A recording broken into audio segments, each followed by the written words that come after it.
सुप्रभात बच्चों, नवांकुर डिजी लेसन्स में आपका स्वागत है।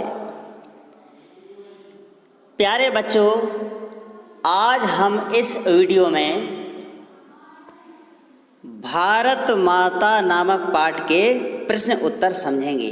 इस पाठ के लेखक पंडित जवाहरलाल नेहरू हैं, जो भारत के प्रथम प्रधानमंत्री थे। तो आइए बच्चों, अब हम इस पाठ के प्रश्नोत्तर समझते हैं। पाठ के साथ प्रश्न क्रमांक 1,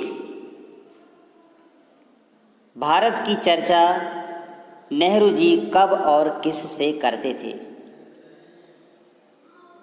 नेहरू जी आज़ादी के पहले भारत देश को आज़ाद कराने हेतु जगह जगह जनसभाओं या समारोहों में जाते थे।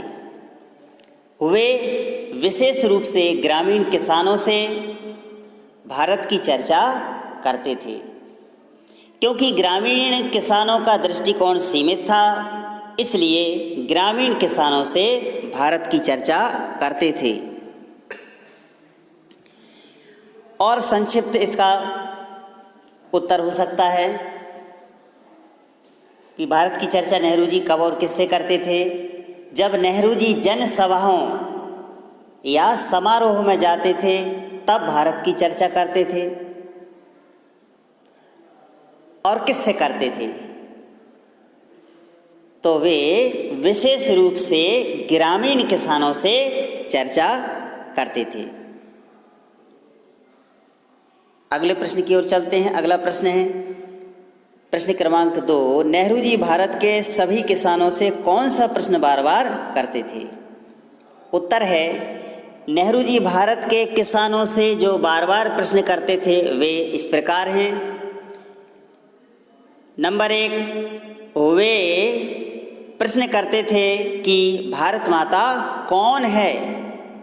प्रश्न क्रमांक 2, वे पूछते थे कि भारत माता की जय का मतलब क्या है? 3, कौन सी धरती भारत माता है? अपने गांव की या जिले की या सूबे की या फिर पूरे हिंदुस्तान की धरती भारत माता है? तो नेहरू जी इस तरह प्रश्न किया करते थे। अब हम अगले प्रश्न की ओर चलते हैं। प्रश्न क्रमांक 3, दुनिया के बारे में किसानों को बताना नेहरू जी के लिए क्यों आसान था? तो बच्चों, जब वे किसानों की सभाओं में जाते थे, लोग इकट्ठे होते थे, तो वे देश दुनिया की बातें उन्हें समझाते थे। तो नेहरू जी के लिए समझाना क्यों आसान था, इसका उत्तर देना है। क्यों आसान हो गया था समझाना? उत्तर है, नेहरू जी के लिए दुनिया के बारे में किसानों को बताना, उन्हें समझाना इसलिए आसान था क्योंकि ग्रामीण किसान महाकाव्यों और पुराणों की कथा कहानियों से अच्छी तरह परिचित थे। कुछ किसानों ने देश के कोने कोने में जाकर तीर्थ यात्राएं की हुई थी। कुछ ऐसे सिपाही भी थे जिन्होंने पिछली बड़ी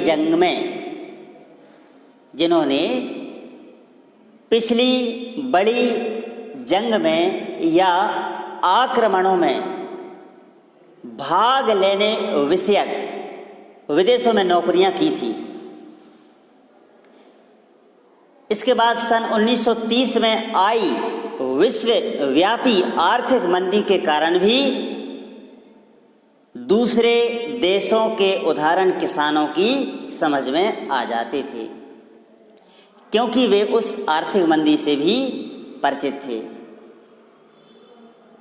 इसलिए दुनिया के बारे में किसानों को नेहरू जी के लिए समझाना, बताना आसान था। प्रश्न क्रमांक 4, किसान सामान्यतः भारत माता का क्या अर्थ लेते थे? उत्तर है किसान। सामान्यतः भारत माता का अर्थ हिंदुस्तान की धरती से लेते थे। अब है हमारा प्रश्न क्रमांक 5। भारत माता के प्रति नेहरू जी की क्या अवधारणा थी? भारत माता के प्रति नेहरू जी की अवधारणा थी कि नदियाँ, पहाड़, जंगल, खेत, पूरी धरती और इस धरती पर निवास करने वाले करोड़ों लोग ही भारत माता हैं। हम सभी भारत माता के एक अंश हैं, एक हिस्सा हैं। नेहरू जी के अनुसार भारत माता की जय का मतलब करोड़ों लोगों की जैसे है। तो बच्चों, अब हम प्रश्न क्रमांक 6 समझते हैं। आज़ादी के पूर्व किसानों को किन किन समस्याओं का सामना करना पड़ा? उत्तर है आज़ादी से पूर्व किसानों को अनेक प्रकार की समस्याओं का सामना करना पड़ा। वे समस्याएं हैं किसानों की गरीबी, किसानों पर कर्जा, पूंजीपतियों के बंधन, जमींदार एवं साहूकारों द्वारा कठोरता से कर और ब्याज की वसूली और पुलिस के अत्याचार आदि। इन समस्याओं के बोझ के नीचे किसान दबे हुए थे और इसकी जिम्मेदार विदेशी सरकार थी। अब हम अगले प्रश्न पाठ के आसपास इन प्रश्नों के उत्तरों को समझते हैं। तो बच्चों, वैसे तो आपको ही इन प्रश्नों के उत्तर अपने विवेक अनुसार लिखना था, लेकिन हम इसके उत्तर समझा रहे हैं। प्रश्न क्रमांक 1। आज़ादी से पहले भारत निर्माण को लेकर नेहरू के क्या सपने थे? क्या आज़ादी के बाद साकार हुए? चर्चा कीजिए। उत्तर है आज़ादी के पहले भारत निर्माण को लेकर नेहरू जी के सपने थे किसानों की गरीबी समाप्त हो, किसान कर्ज मुक्त हों, पूंजीपतियों के बंधन से मुक्ति मिले, कठोरता से लिए जाने वाले कर और ब्याज में राहत हो, पुलिस के अत्याचार से मुक्ति मिले, शिक्षा का प्रचार प्रसार हो, नारी दशा में सुधार हो, तकनीकी शिक्षा पर बल दिया जाए आदि सपने थे। आज़ादी के बाद बहुत कुछ सुधार हुए हैं। किसानों की दशा में सुधार हुए हैं, नारी दशा में सुधार हुए हैं, साहूकारों और पूंजीपतियों के शिकंजों से भी मुक्ति मिली है। शिक्षा में भी बहुत कुछ सुधार हुआ है। अनेक विद्यालयों और महाविद्यालयों की स्थापना हुई है। प्रश्न क्रमांक 2। भारत के विकास को लेकर आप क्या सपने देखते हैं? तो बच्चों, भारत के विकास को लेकर हम सपने देखते हैं। नंबर 1, सबको रोजगार प्राप्त हो। नंबर 2, नारी को सम्मान मिले। नंबर 3, यातायात के अच्छे साधन हों। नंबर 4, हर जगह स्वच्छता हो। नंबर 5, शिक्षा की उत्तम व्यवस्था हो। नंबर 6, शिक्षा सबके लिए सुलभता से प्राप्त हो। नंबर 7, सभी प्रसन्न रहें। 8, कृषकों को कृषि करने हेतु प्रत्येक सुविधा हो। इसके बाद बच्चों, आप अपने अनुसार अपने शब्दों में भी इसका उत्तर लिख सकते हैं। प्रश्न क्रमांक 3। आपकी दृष्टि में भारत माता और हिंदुस्तान की क्या संकल्पना है? बताइए। मेरी दृष्टि में भारत की संपूर्ण हरी भरी धरती, पर्वत, पशु पक्षी, नदियाँ, जंगल, लहलहाते खेत, करोड़ों लोग, यहाँ की संस्कृति, परंपराएं, यहाँ के महापुरुष, साहित्य, कला, सभी धर्म, ये सभी मिलकर भारत माता और हिंदुस्तान की रचना करते हैं।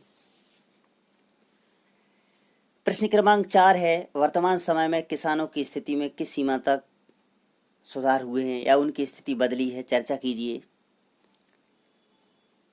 उत्तर, वर्तमान समय में किसानों की स्थिति में बहुत सुधार हुए हैं। बैंकों द्वारा कम ब्याज पर ऋण दिया जाता है, जिससे साहूकारों के ब्याज से मुक्ति मिली है। सूखा, बाढ़ या अन्य प्राकृतिक कारणों से फसल नष्ट होने पर सरकार द्वारा मुआवजा दिया जाता है। समय समय पर ऋण माफी योजनाओं का लाभ भी किसानों को प्राप्त होता रहता है। कृषि के लिए उचित मार्गदर्शन, अच्छे बीज, कीटनाशक दवाएं, बिजली, पानी, कृषि यंत्र आदि की सुविधाएं भी किसानों को प्राप्त हुई हैं, जिसके कारण किसानों की स्थिति में सुधार हुए हैं। प्रश्न क्रमांक 5, आज़ादी के पूर्व अनेक नारे प्रचलित थे, किन्हीं 10 नारों का संकलन करें। तो बच्चों, जो आज़ादी के पहले नारे थे वे इस प्रकार हैं। नंबर 1, आराम हराम है। यह नारा किसका है? नेहरू जी का। इंकलाब जिंदाबाद, यह भगत सिंह ने दिया था। पूर्ण स्वराज्य, नेहरू जी ने दिया था। तुम मुझे खून दो मैं तुम्हें आज़ादी दूंगा, सुभाष चंद्र बोस ने दिया था। स्वराज्य मेरा जन्म सिद्ध अधिकार है, लोकमान्य तिलक ने दिया था। करो या मरो, गांधी जी ने दिया था। जय हिंद, सुभाष चंद्र बोस का नारा है। दिल्ली चलो, यह भी सुभाष चंद्र बोस का नारा है। अंग्रेजों भारत छोड़ो, यह गांधी जी ने दिया था। और हिंदी हिंदू हिंदुस्तान, प्रताप नारायण मिश्र ने यह नारा दिया था।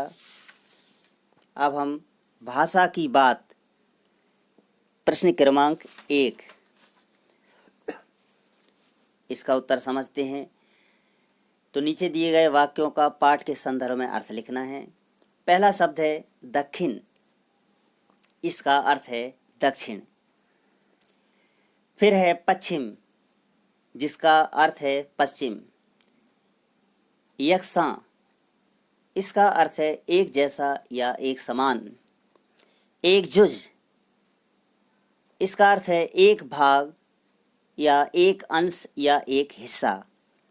ढड्ढे, इसका अर्थ है बोझ। अब हम प्रश्न क्रमांक 2 समझते हैं। नीचे दिए गए संज्ञा शब्दों के विशेषण रूप लिखना है। क्या लिखना है? विशेषण रूप लिखना है। पहला है आज़ादी, इसका विशेषण रूप है आज़ाद। फिर है चमक, इसका विशेषण रूप होगा चमकीला। हिंदुस्तान, इसका विशेषण रूप होगा हिंदुस्तानी। विदेश, इसका है विदेशी। सरकार, इसका होगा सरकारी।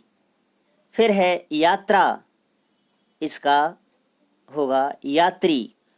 पुराण, इसका है पौराणिक।